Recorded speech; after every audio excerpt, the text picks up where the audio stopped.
Hello, hello. My name is Vincent David. I'm with the Spartacist League and the newspaper Workers' Hammer. And today I want to talk about these guys, the communists, also known as the International Marxist Tendency, also known as the Revolutionary Communist Party, also known as the Revolutionary Communist International.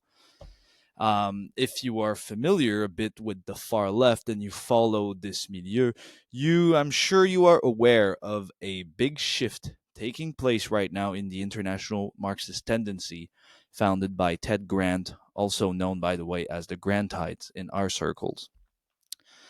The international Marxist tendency will soon be renamed the Revolutionary Communists International. In Britain, they used to be named Socialist Appeal. Now they're named the Communists. And a big shift is happening essentially in this tendency, whose names are multiple. And essentially in June, they will proclaim the founding of the RCI, the Revolutionary Communist International, and change their name.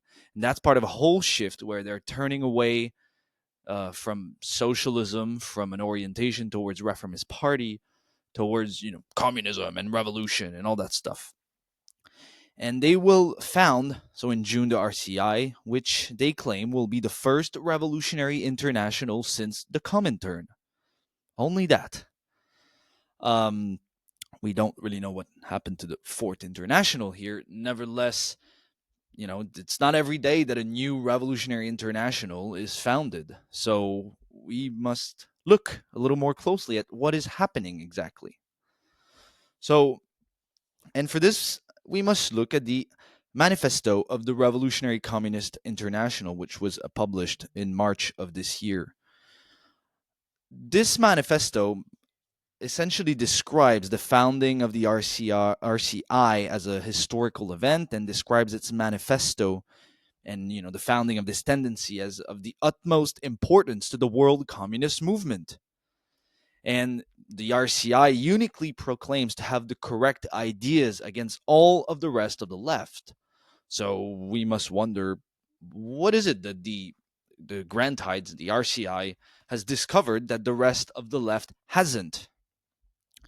And for this, we must look at the RCI manifesto itself, which I read, obviously, and we studied carefully as they recommend. And it's essentially a long document with a lot of analysis. And its basic answer to all the problems of the epoch are calling for communism. Essentially, throughout the various subtitles which talk about certain developments in the world, there is not a single road that is being put forward which actually seeks to answer the great problem of the epoch. So, just to give a quick idea, the Manifesto of the Revolutionary Communist International speaks about Palestine a little bit, but as Gaza is being bombed and starved, the manifesto contains no program regarding Palestine, how to advance its liberation, what to do in the imperialist countries, or the rest of the world. Same with the Ukraine war. It is mentioned here or there as somewhat of an important event, but nothing about what to do there, what to do in the imperialist countries, about the Ukraine war. Bizarrely, the manifesto takes a lot of time to explain that there is no danger of fascism in the current period, mainly because large layers of the petty bourgeoisie, which used to be the basis of fascism, are now organized in trade unions. So, all good on this front. However, given the rise of right wing reaction, which is a real issue taking place in most of Europe, in North America, as well as the rest of the world, we do not know.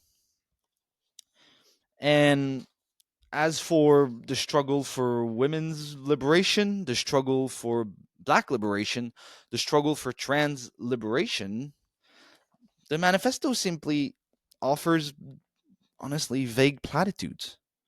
It has the standard sort of, banal formulation. The struggle against all form of oppression and discrimination is a necessary part of the fight against capitalism. Yeah, okay, doesn't say much. It continues, our position is very simple.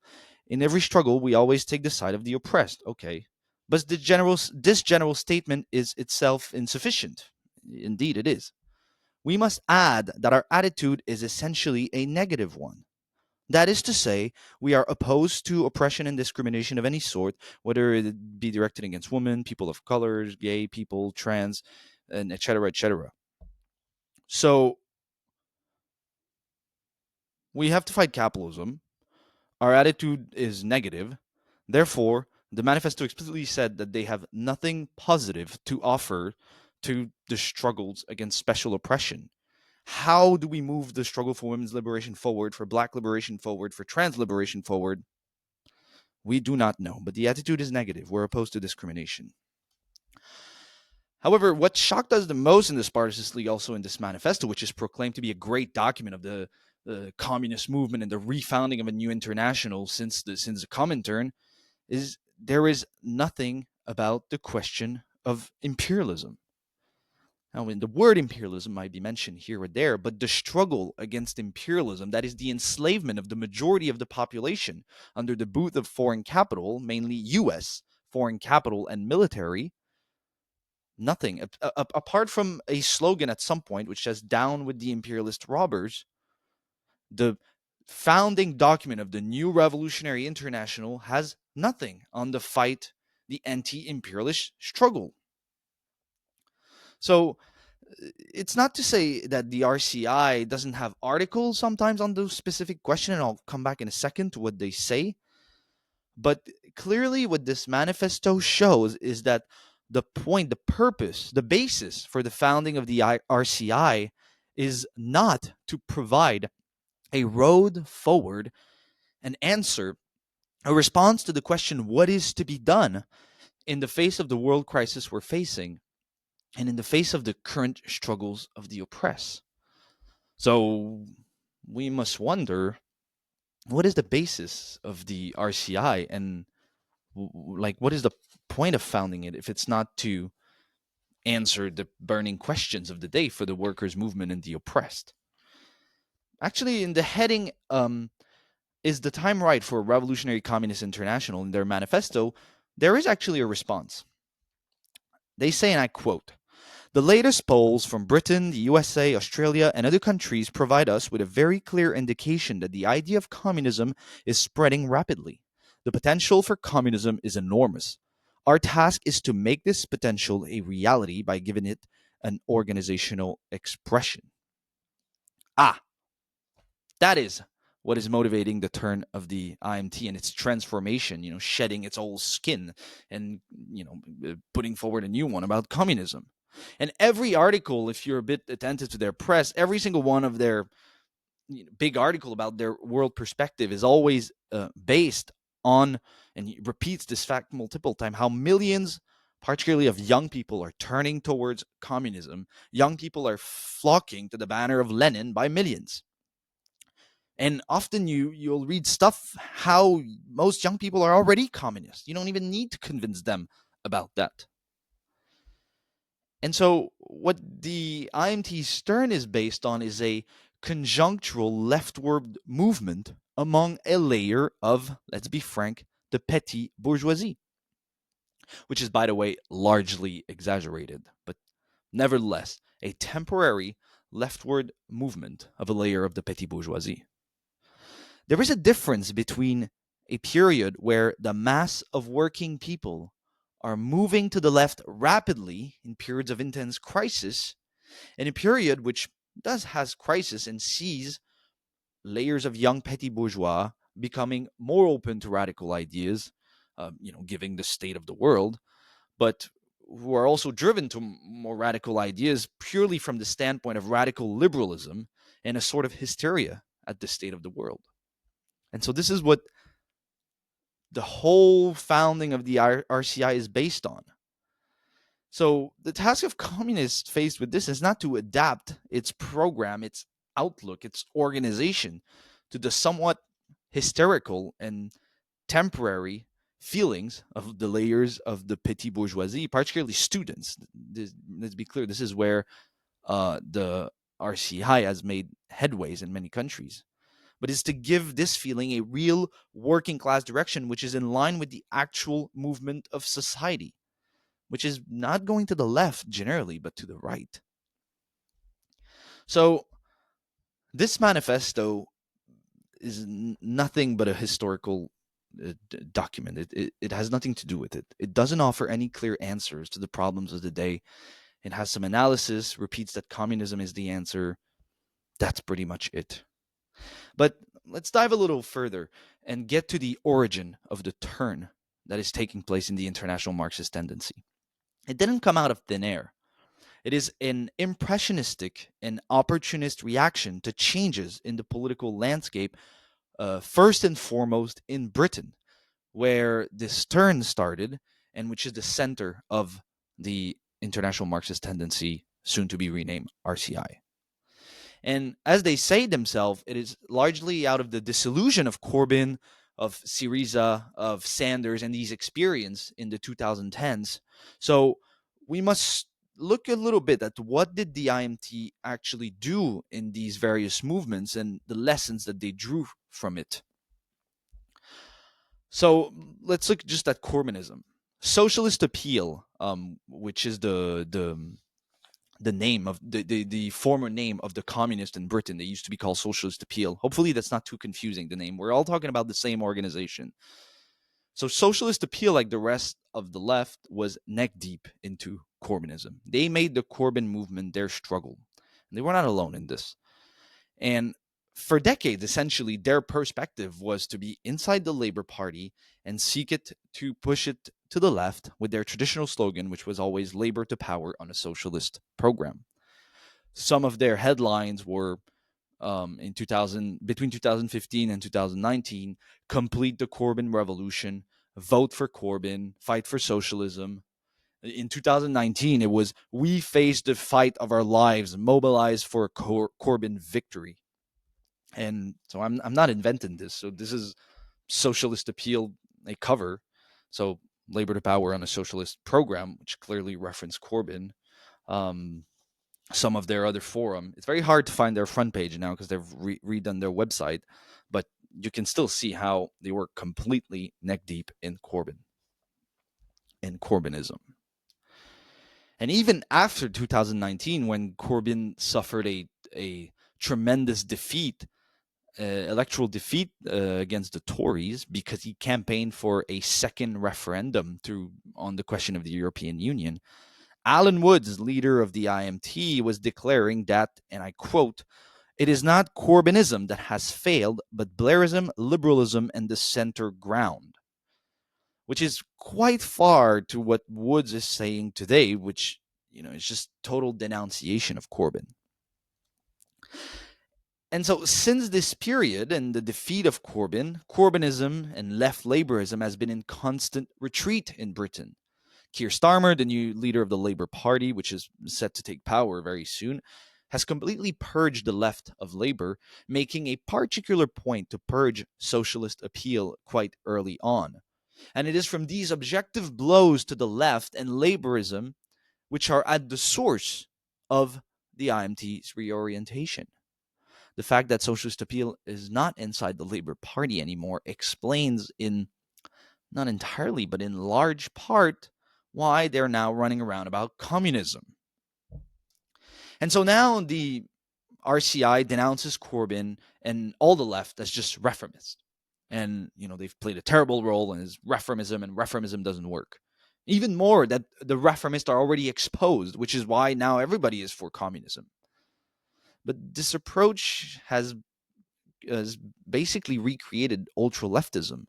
And for example, in the coming elections in Britain, the RCP has closed the door to any forms of tactics to try to expose the left Labourites who still generate illusions. You go to Palestine demonstration in Britain, and who do people like? They love Zara Sultana. They love Jeremy Corbyn. They love these left Labourites who are talking about peace for Gaza and all that stuff. So their course has closed any door to try to use tactics to expose these reformists. Now, in the pages of the communists, they're just denounced as reformist and already exposed as bankrupt. So the entire British left cheered Corbyn. And on this plane, I would also include ourselves. However, our tendency, having capitulated to Corbyn, we looked at what we did, and we recognized our mistakes and sought to draw key lessons from them. They are codified in Workers' Hammer number 247, which was published in the winter of 2021, 2022. And the understanding we drew was that the failure of the so-called revolutionaries throughout the Corbyn years was their refusal to fight for a break, a split with Corbynism. And to do this, it was not sufficient to just denounce Corbyn as a reformist. He generated massive illusions. You had to demonstrate through the struggle against the bourgeoisie, which was waging a constant struggle against Corbyn and including the Blairites, and you had to demonstrate how inside this struggle, how Corbyn and Corbynism was paralyzing the fight back against the Blairites, the right wing, and the bourgeoisie in itself. And how the left laborites, because they would always choose unity with the Blairites and then with the bourgeoisie over their supposed socialist principles, that they were an obstacle actually to advance the fight for socialism. That's what the United Front is. You had to do a United Front with Corbyn against the bourgeoisie in the early years, and in this struggle demonstrate the bankruptcy of Corbynism. That's the lesson we try to explain in our conference document of the British section and its course during the Corbyn years. So we did not just simply switch on to denounce labor, change our name, and waving red flags. No, we tried to draw lessons. And the lessons as well is that the entire left liquidated in the United Front with Corbyn and capitulated to him. And the result of this, honestly, was the a whole generation of youth were completely uncritically subordinated to Corbyn, which prevented the winning over of a section of these youth who were joining the Labour Party in mass to communism. But socialist appeal has drawn no lesson from this. Corbyn is a reformist. Reformism is bad. We need communism. Okay, sure. But there's no attempt at explaining how their decades-long perspective inside labor was wrong, how their total liquidation behind Corbyn was a betrayal. Instead, they're just trying to turn the page. And today, they sort of embody the sectarianism which they were so famous back then to combat. We had our sectarian past, and I had countless amount of conversation with members of the International Marxist Tendency where they would quote me left-wing communism from Lenin in order to justify a perspective of total entrism forever inside the Labour Party and defending slogans like the Labor Party on the socialist program and Labor Party in power on a socialist program and something totally principle and in no way capitulating to Corbyn. And now, reverse. Corbyn is a reformist. Labor Party is a dead end. We need communism. They embody really that sectarianism that they used to decry. Another element in order to understand the political trajectory of the IMT in Britain is the 2022-2023 strike wave in Britain, which was a key event for the British left. And if we look at what socialist appeal did during that strike wave, we can see the zigzag of the now RCP. So at the height of the strike wave, socialist appeal was engaged in a campaign to support and get Sharon Graham elected as at the head of Unite, which is one of the biggest trade union in Britain. Sharon Graham is a pro-NATO, pro-British imperialist bureaucrat, and she is known in the labor movement about that. She was elected out of a sentiment at the base of Unite, which was tired of the old bureaucracy of Len McCluskey, and with a little more of a militant language. But her politics were very from the get-go, and this became very clear when the Ukraine war started, totally aligned with NATO, with British imperialism. And Sharon Graham, like the bulk of the trade union and the entirety of the trade union leadership of the British workers' movement, are the ones who led the strike wave to defeat. It is the refusal of the leaders of the trade unions to actually seek to organize a real confrontation with the British capitalist class and the weak and hated Tory government, which led those strikes to defeat. It is those leaders who contained those strikes to 1 or 2 days here or there, with no picket lines. So there was tremendous scabbing on all these strikes, and which kept these strikes impotent, and honestly, which led the whole movement to defeat. And so, what was needed, the urgent task, was to build left oppositions inside the unions based on precisely pushing for a real confrontation with the British capitalist class and the hated Tory government. But Socialist Appeal simply called for more coordination between the trade unions, or for a few more strike days here or there, while at the same time singing the praises of left union bureaucrats who were selling out that key struggle. And Socialist Appeal is a bit embarrassed about this, because now they have denounced Sharon Graham. But again, they just turned the page. And when we raised this discussion with some of their comrades, they say it was a form of critical support. Now, let me be very clear here, just quickly, about what Socialist Appeal did in Unite the Union. Their members, particularly led by their comrade Arsalan Ghani, militantly campaign for Graham without a hint of criticism. This is from Unite Election for a Militant Democratic Union, 11 January 2023. It's from Socialist Appeal. And let's say what Comrade Arsalan says. He says, "We need to ensure that we build on our wins and grow our union by electing an EC, an executive committee, that shares Sharon's vision for Unite. That shares Sharon's vision for Unite."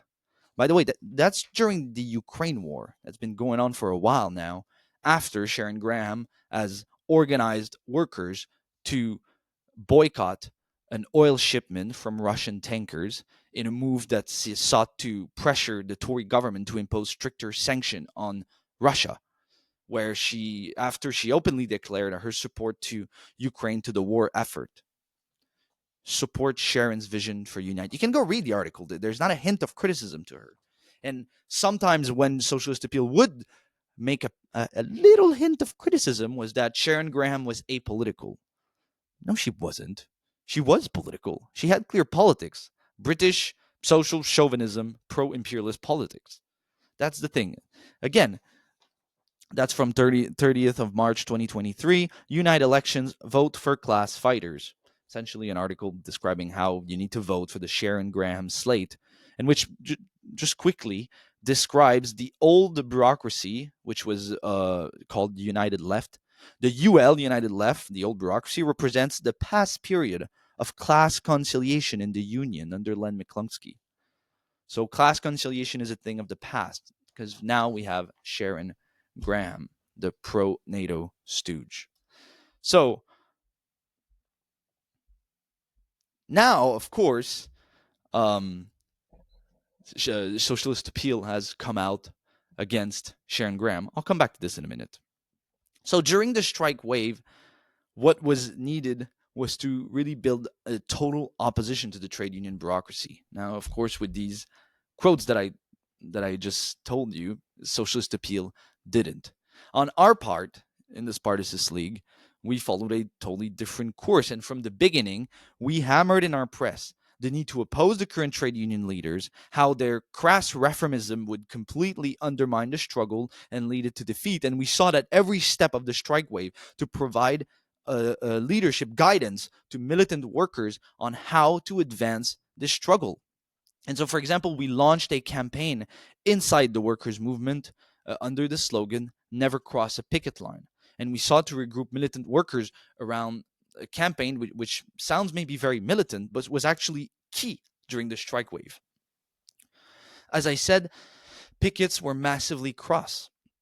Building real picket lines was essential to advance the strikes and win them. We had our own friends who were asked by the union bureaucracy to cross other unions' picket line. We campaign against that.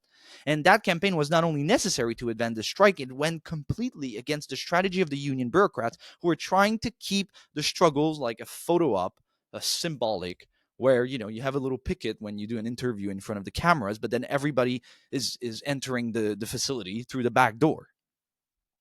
Socialist Appeal refused to raise this call with us, which is even more damning because their Canadian section did a whole campaign a year before under the heading "Never Cross a Picket Line." The only difference is that in Canada, unions are industrial by law, which means that there are scabs, but it is less of a burning issue than it was in Britain, where often it's only a minority of workers who are in the union. So they refused to raise that because honestly, to really make a splash and a scandal over the question of picket line was putting you completely in total confrontation with the union bureaucracy. And that's why no one on the left refused to raise this basic call. So you see that in the strike wave, actually, it was easy to talk about socialism and communism and revolution. What was hard actually was to say stuff like, never cross a picket line. And so now the strike wave has been defeated, which, by the way, the whole of the left has yet to recognize. Honestly, it was a total defeat. The strike wave. Most unions who went on strike came out of the strike weaker. Think of the CWI, the Posties, or the UCU on the teachers, one of the teachers' union on campus. And now that the strike is defeated, now the RCP has denounced recently Sharon Graham and has come out openly against her. And now they say that, they are against the bureaucrats and we need revolutionary communist leadership. Obviously, without even addressing the quotes I just quoted you, which are a year old, more or less, where they were all enthusiasts for Sharon Graham. So now they say we need revolutionary communist leadership. Okay, yeah, we agree with that. How? And a revolutionary leadership of the union is not built by waving red flags and screaming communism. To build such a leadership, communists must actually confront the obstacles which are blocking the advancement of the trade union in question. It's concrete. You have to confront the false consciousness of the membership. You have to confront the argument which the leadership used to justify its course and expose the trade union bureaucracy on fundamental questions for the advancement of the union. But that's not what the new turn of the RCI or RCP is about. So, for example, in the teachers' union, they propose a bold and militant strategy which linked the fight for education with the fight against capitalism and for the overthrow of the Tories and their rotten system. That was more or less a quote. Okay, yes, we need to overthrow capitalism. Yes, we need to overthrow the Tories and the rotten system. But how are you going to do this now? The NAU right now is demoralized. The reports we get from friends in that unions are that it's extremely difficult to even raise their co-workers as a collective force against the bosses. I'm not even talking about strike. Teachers are quitting in drove because there is no perspective of struggle in this union. And the union is extremely weak. For example, you're not going to have a militant strategy if you don't confront the fact that the NAU has a policy which allows the bosses to be in union meetings and to be members of the unions. That's a concrete issue where you have to fight the bureaucracy to actually strengthen the union. All this to say that when the context was explosive during the strike wave last year, Socialist Appeal supported left-wing bureaucrats. Now that the mood is demoralized and defeated, the RCP denounced all trade union leaders and calls for radical action. The continuity between these two courses is that neither course does anything to push forward the class struggle, and neither course does anything to build a serious opposition to the trade union bureaucracy. So we explain in our article in Workers' Hammer that to build a revolutionary party, you need to guide the class struggle. That's the task of a revolutionary party, helping workers and the oppressed to overcome the obstacles that are holding back their movement and their interests. In Britain, the struggle for Palestine, for example, is impotent and a bit at an impasse because its leaders have one foot in the Palestinian movement and another foot in Starmer's labor, who supports the genocide. On the question of the Ukraine war and NATO, there's been barely any opposition from the workers' movement to the course of the British government and the support to the Zelensky government and to NATO, because most of the leadership of the working class looks to the left laborites who are cowed to silence by Starmer. So you must show concretely that the advancement of these struggles requires a break with the left laborites and raise demands to advance the struggle that actually confront these obstacles. So, for decades, the approach of the IMT was to pressure reformist parties and left trade union bureaucrats, try to pressure them to the left, and never seeking a split with these forces. And now they denounce all of them, all trade union bureaucrats and all reformists, as just reformists, and promise to build a revolutionary party out of the growth of their own forces without never acknowledging the mistakes of their previous course and the lessons from it. And crucially, no serious response is given to any of the arguments tying the workers to their misleaders. And you see it in how their propaganda has evolved, and similarly to the manifesto. Sweep away their system, join the revolution. That's communist issue number 1. Issue number 4, Middle East on fire for a new Arab revolution. Britain's rotten regime smash their system, overthrow the war criminals. You see, the tone is always bombasting about revolution, and you need a revolution. The solution they propose to Palestine, intifada until victory. The solution for Ukraine, revolution. The solution to women's oppression or black oppression, abolish capitalism. The solution against Starmer, communism. Bring down the rotten system. These are not answers to anything. They are empty slogans removed from the current reality of these struggles and their dynamics, removed from the current consciousness of the British working class. That was their British paper, but they essentially do the same in all countries now. And these types of slogans are actually useless to advance the struggle for revolution, starting from today's conditions. And I'll just make a little parenthesis. I'm from Quebec, and I've been watching their trajectory in Quebec and how their turn takes a particular flavor there.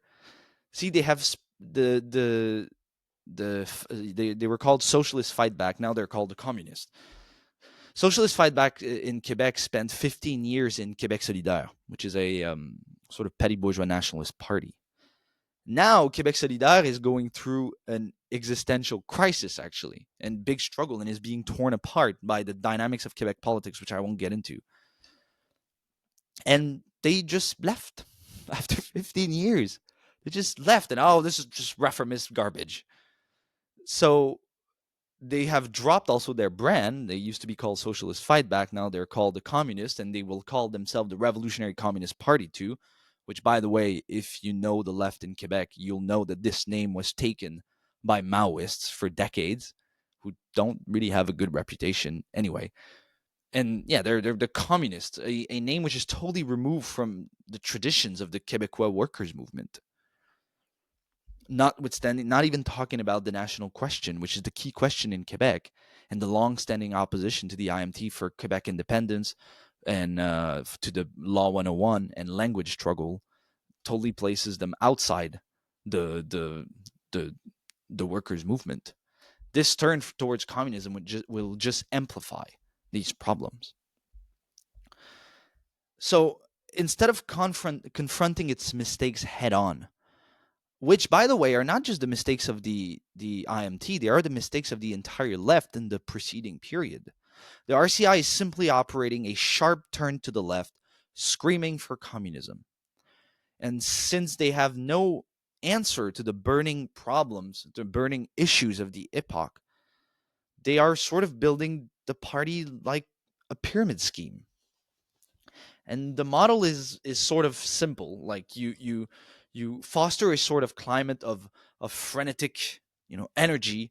You recruit new people who do what? They sell the paper in order to recruit new people, and from 1,000 members, then you'll get 10,000, and then millions.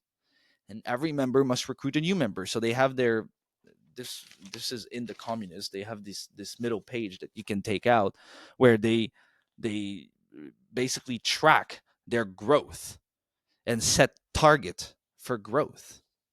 Well, you don't need to be a Marxist to know where this will lead. Already they were announcing 1,400 members in Britain.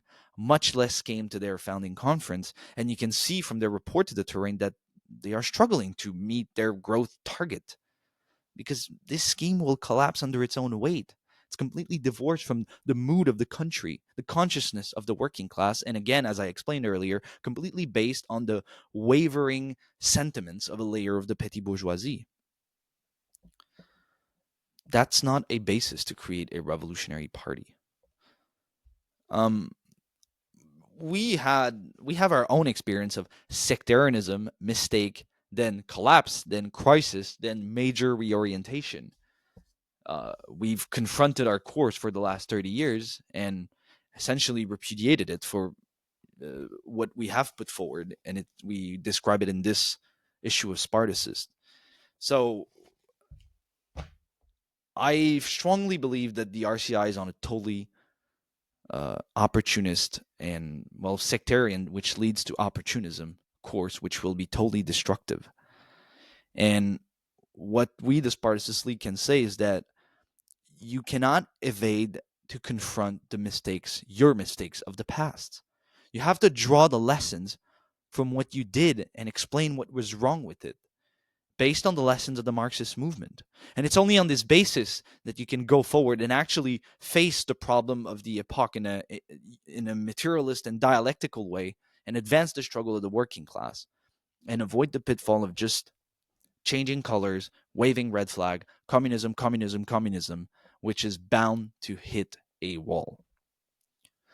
So most of the argument that I've laid out here are part of our article, which we wrote, which is called the Grant Leap Forward in the recent issue of Workers' Hammer. I urge comrades of the IMT to study it.